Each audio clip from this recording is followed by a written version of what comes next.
I wanted to talk to you a little bit today about what to do if your trailer tires freeze up. Up here in, like, by me today it's 19 degrees, and sometimes you'll go to pick up a trailer and you'll hook it and you'll do your pre-trip and you'll start to go, and all of a sudden you notice that a tire is not turning. So it's not that bad. Usually if you just back up, it'll pop that tire loose and you'll be fine, you're good to go.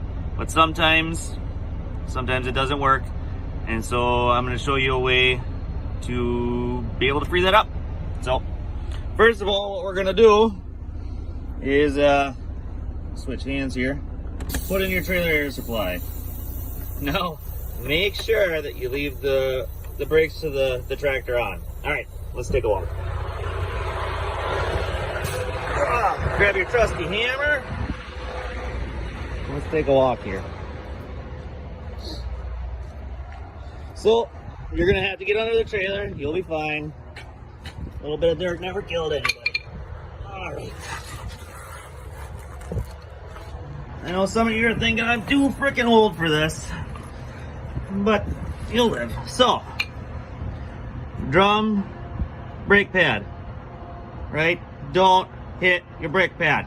Okay, so what you're gonna do, take your hammer,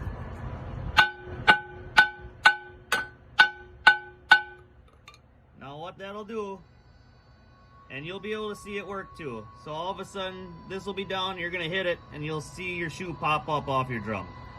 Or not your shoe, your pad. So, and then once that's done, you're good. So then you can get out from underneath the trailer and you're good to go. Have a good one.